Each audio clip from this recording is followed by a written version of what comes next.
Hey, the name's Cruel, that's King Rob Rule, and welcome to my no-nonsense weapon guide series for Monster Hunter Rise. These videos serve as tools to make first-time weapon use less daunting. This is in no way an in-depth guide or even a full toolkit of any given weapon. It is simply a starting point to give the fundamentals of the weapons and my own personal recommendations. If you're looking to find optimization, you won't find it here. And with that, let's get started. The longsword is a far-reaching, precise weapon that heavily rewards reaction-based combat. The longsword features a spirit gauge that has 4 levels: base, white, yellow, and red. Each level has higher rates of damage respectively. We'll come back to this later. The default Y-bug moves and switch skills are quite powerful, so I won't suggest any changes for this guide. This is the standard X combo of the weapon. This does good damage and should be your go-to combo. This is the A combo. This does less damage, but is good for smaller openings. You can weave in the X and A combos however you like based on the situation.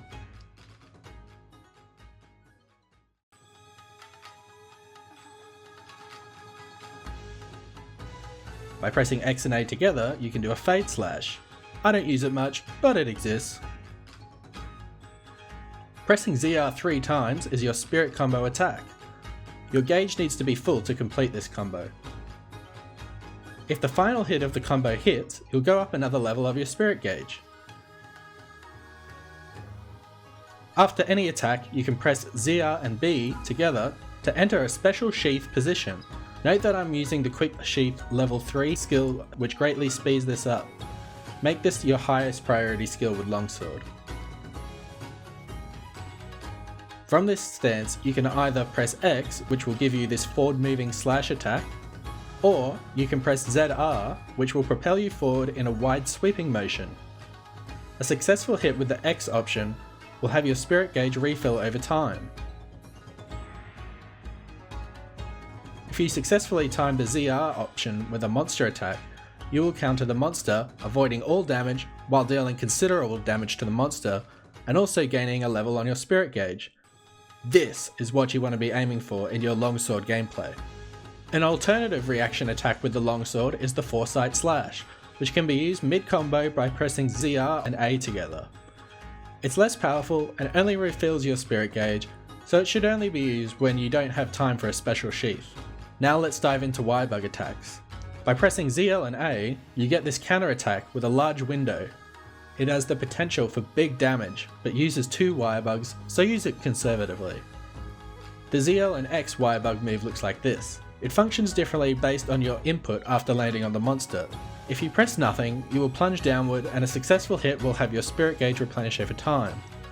If you press ZR upon hitting the monster, you'll do this high damage maneuver that consumes 1 level of spirit gauge and does more damage based on your current level. Okay, let's put all this into practice. I start by building spirit gauge by attacking during an opening. When I see the monster is going on the offense, instead of rolling out of the way, I go into the special sheath position and press ZR just before it hits. This results in decent damage to the monster while also going up in spirit level. Next, I continue to build gauge and then special sheath again. But this time, I see the monster is going to miss, so I go for the X lunge forward, which allows my spirit gauge to stay up. This is an example of using the spirit combo during an opening to go up a level. Note here, you can cancel the auto sheath of the spirit combo by pressing ZR and B to go into the special sheath position. Here I demonstrate getting to red gauge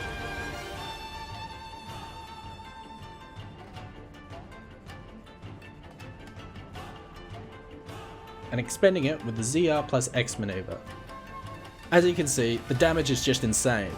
Just remember, you need to press ZR once you land on the monster, or the move won't come out. This is the ZL plus A counter move. This was low damage since it was a weak attack. As you can see, stronger attacks yield much better results with the counter. The special sheath counter can also work against rules. And here's the Foresight Slash.